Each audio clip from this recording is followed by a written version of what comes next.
Baik pemirsa, kita lanjutkan diskusi kita Bang Fajrul, Pak Basara. Sebelum kita memulai diskusi di segmen berikut ini, saya ajak Anda dan pemirsa untuk melihat statement dari beberapa tokoh berikut ini. Kita lihat sama-sama pemirsa. Yang pertama ini adalah statement dari Puan Maharani, Ketua DPP PDI Perjuangan. Yang jelas sekarang PDIP bersama Jokowi dan Jokowi masih petugas partai, masih kader PDI Perjuangan. Berikutnya ini masih koleganya Pak Basara yang kabarnya gagal jadi menteri ya. Saya nggak tahu seperti apa, nanti beliau akan jawab sendiri. Politisi PDI Perjuangan Effendi Simbolon yang atur anak kecil, yang diatur prematur, inkubator jadinya. Berikutnya masih ada statement dari Bang Effendi, yaitu banyak intervensi bukan hanya dari internal Pak Jokowi, tapi di kalangan KIH atau Koalisi Indonesia Hebat itu sendiri. Berikut masih dari politisi PDI Perjuangan, Masinton Pasaribu. Orang-orang begini kan, maksudnya Rini Sumarno dan Andi Wijayanto, itu kita sebut brutus. Bahasanya berat juga ini, brutus. Menggerogoti dan menjauhkan Pak Jokowi dari parpol, dari relawan, dan nantinya dengan rakyat, dan itu merugikan Presiden. Dan yang terakhir adalah Victor Laiskodat, Ketua Fraksi Partai Nasdem. Kalau bisa diintervensi, ya jangan jadi presiden.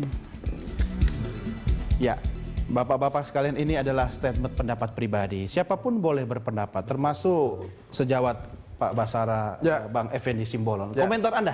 Ya, ini memang era freedom of speech. Kebebasan setiap warga negara. Bebas boleh, tapi bertanggung jawab. Menyampaikan apapun pendapat, pikiran, dan hasratnya. Gitu kan. Tetapi saya ingin menjawab pertanyaan soal statement Mbak Puan tadi ya. Dalam kerangka norma hukum kita. Supaya kita juga punya pijakan yang jelas dan masyarakat tercerahkan. Begini, dalam undang-undang partai politik, setiap partai politik diberikan kewenangan untuk memiliki anggaran dasar dan anggaran rumah tangga sendiri.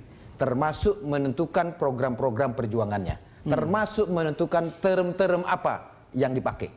Nah, atas dasar kewenangan yang diberikan undang-undang partai politik itu, PDI Perjuangan punya anggaran dasar, punya anggaran rumah tangga, juga punya program. Program diantaranya adalah program menjadikan kader-kader partai sebagai petugas partai. Petugas partai itu di PDI Perjuangan ada 3. Petugas partai di legislatif, seperti saya, anggota DPR RI, anggota DPRD Provinsi dan Kabupaten Kota, seluruh Indonesia. Jumlahnya ribuan. Kemudian ada petugas partai yang ditugaskan di eksekutif. Mulai dari wakil wali kota, wakil bupati, wakil gubernur, menteri, sampai kepada yang ditugaskan presiden, wakil presiden. Itulah nomenklatur yang kita gunakan. Kenapa kita menyebut istilah petugas? Kenapa? Yang ketiga? Kan satu di legislatif. Yang ketiga itu struktur partai. Struktur partai seperti saya, wakil sekjen DPP PDI Perjuangan. Kemudian ada ketua DPD, ketua DPC, dan seterusnya. Itu yang disebut 3 pilar partai. Nah, kenapa kita disebut petugas partai? Petugas partai itu seperti Bung Doni, petugas berita 1. Dalam Anda mewawancarai saya, menanya saya, tidak boleh keluar dari pakem yang sudah diinstruksikan oleh produser. Begitu kan? Kalau Anda mencoba keluar materi, pasti besok dipindahkan ke bagian dapur. Ya, ini syarat terakhir saya berarti. Itu kan terakhir. Nah, oleh karena itu supaya yang disebut kader itu dalam pikiran, tindakan, dan perilakunya dia dalam bingkai sistem kepartaian itu. Mulai dia diikat oleh cita-cita ideologi, tujuan politik perjuangan, program-program, norma-norma seperti etika, aturan main partai, dan lain sebagainya. Itulah kenapa kami menyebut sebagai petugas partai. Supaya tidak individualistis. Tidak boleh saya bertindak semaunya. Frame dalam bingkai apa? frame. Aturannya apa? Ya itu ada tadi. ART. Mulai dari cita-cita ideologi, yaitu Pancasila, dasar negara ideologi kita, kemudian konstitusi, ADRT partai, peraturan-peraturan partai lain, dan kemudian diturunkan dalam bentuk program. Jadi statement Bang Effendi Simbolon masih dalam koridor bingkai itu tadi? Dalam konteks dia menyampaikan gagasan untuk perbaikan-perbaikan, itu bisa kita anggap bagian dari... Statementnya kayak orang koalisi malah saya lihat di Saya situ. mau menjelaskan dulu soal petugas partai itu, Pak Doni. Nah, sehingga oleh karena itu kita sah menggunakan istilah itu. Tapi begitu beliau petugas-petugas ini lulus oleh seleksi rakyat, menjadi bupati, menjadi gubernur, menjadi menteri, dia adalah pejabat negara. Yang berasal dari kader PDI Perjuangan. Nah, jadi jangan dibolak-balik gitu.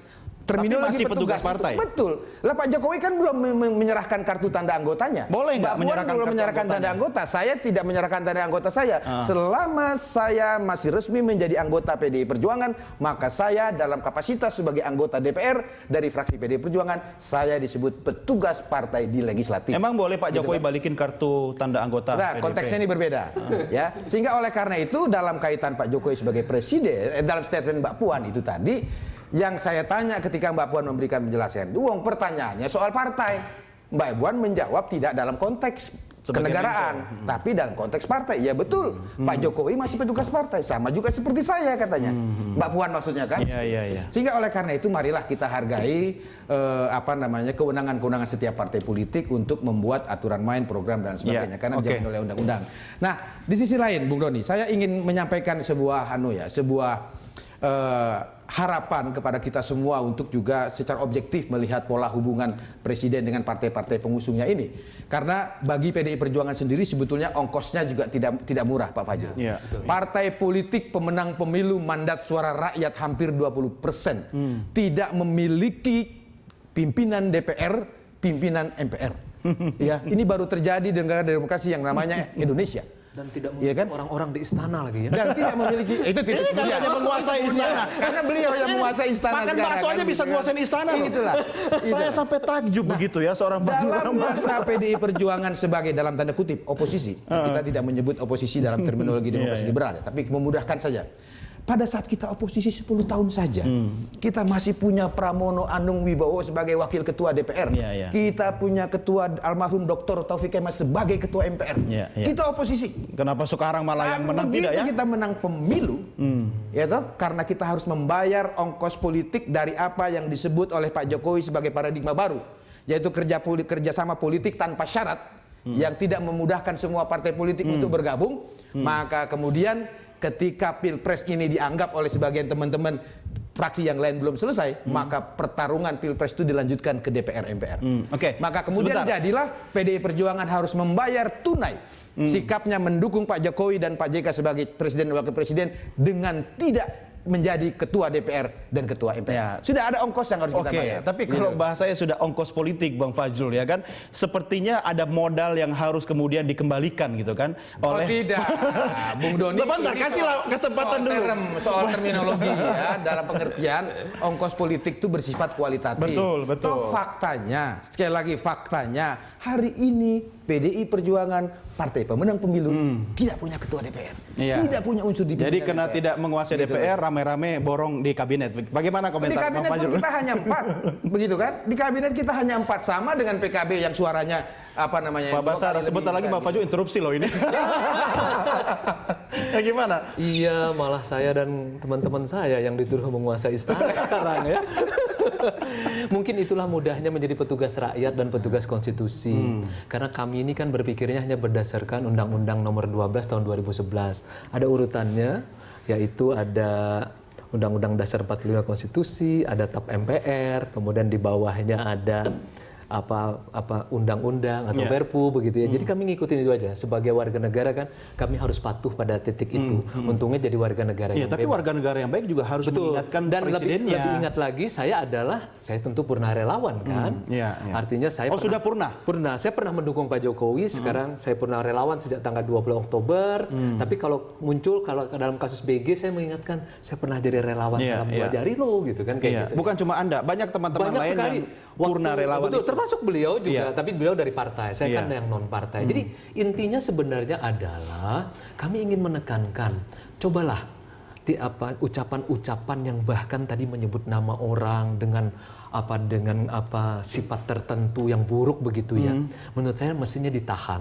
Karena teman-teman. Nama siapa ini maksudnya? Tadi kan ada disebut tadi ada yang menjadi brutus atau segala macam. Iya. Maksud saya mestinya mereka ini kan orang anggota DPR, anggota MPR. Mereka artinya harus lebih bermartabat. Lebih bermartabat. Karena bahayanya begini, saya orang hukum, beliau juga orang hukum. Karena pernyataan-pernyataan seperti itu bisa nanti bermasalah secara hukum gitu. Ini Jadi, kok kayaknya tadi statement koalisi oposisi gitu kan? Begini. Saya kira begini. Saya lebih baik. Bung Fajrul, ada gium yang mengatakan begin is difficult. Memulai itu suatu hal yang sulit. Ya. Saya kira apa yang terjadi dalam konstruksi ketatanegaraan kita soal presiden Presiden di era reformasi ini yang bukan ketua umum partai politik ini kan baru Pak Jokowi. Iya. Begitu kan? Dulu di masa Pak SBY sebagai presiden tidak perlu ada kontraksi-kontraksi semacam ini. Karena pengendalian partai politik dalam hubungan sistem ketatanegaraan yang saya ceritakan tadi langsung di tangan ketua umumnya sendiri. Ya toh? Nah, sekarang ini kita mengusulkan paradigma baru, itu pun atas permintaan Bukan Pak cuma Fajrul. presidennya, wapresnya Katanya Bu pun Mega ketum. nggak boleh mencalonkan gitu kan, Pak Jokowi saja. Kita ikuti. PD Perjuangan mengikuti Tanggung aspirasi jawab rakyat. loh, Gitu kan. tanggung jawab. Nah, Ya, saya bertemu dengan mereka. tetapi bukan berarti ketika partai politik tidak mencalonkan ketua umumnya, tapi mencalonkan kadernya seperti Pak Jokowi tadi sudah saya katakan beliau adalah wakil ketua DPD PDI Perjuangan Jawa Tengah. Bukan berarti kemudian partai hanya diposisikan sebagai event organizer yang tidak boleh memberikan masukan, saran, pendapat terhadap kebijakan-kebijakan yang akan diambil. Begitu, Bung. Sehingga oleh karena itu, marilah kita tertibkanlah sistem bernegara kita dalam koridor yang sudah kita sepakati. Dari kacamata Bang Fajrul, Di sisi lain yang ingin saya katakan, ini juga perlu revolusi mental bagi kita semua. Begitu kan? Untuk ya marilah, ini satu hal yang baru, mari kita cermati, kita jalani dengan penuh dengan penuh niat baik ya. Tidak ada perlu kecurigaan satu sama lain karena toh dulu orang menuduh Pak Jokowi diintervensi segala macam, ya pemerintahan 10 tahun yang lalu juga seperti itu tuh nggak rame-rame gitu loh. Pak Jokowi ketemu Pak Sudahlah Prabowo, Pak Basara, 10 tahun yang lewat sudah kita lupakan saja. Nanti lebih lama lagi kalau Bang Fajrul bicara soal 10 tahun itu. Tapi Bang, singkat sebelum kita break ya. Menurut Anda sekarang Pak Jokowi itu dalam kendali atau tidak sih? Saya pikir dia betul sebagai seorang presiden dan yakin betul bahwa dia memiliki hak, bahkan hak prerogatif terhadap pengambilan keputusan apapun. Ini kan problemnya cuma memang ada kekuatan-kekuatan. Memang demokrasi baru ini kan poliarki, di mana banyak sekali kekuasaan. Beda di masa Soeharto hampir tunggal. Nah, ini dia harus berupaya menjadi dirijen dari semua kepentingan-kepentingan ini. Ini gaya Jokowi. Ini style untuk menghadapi, betul. Sama seperti kalau kita melihat Obama. Obama itu kan sebenarnya petugas Partai Demokrat. Iya kan? Demokrat yang sana ya, bukan yang di sini. Betul.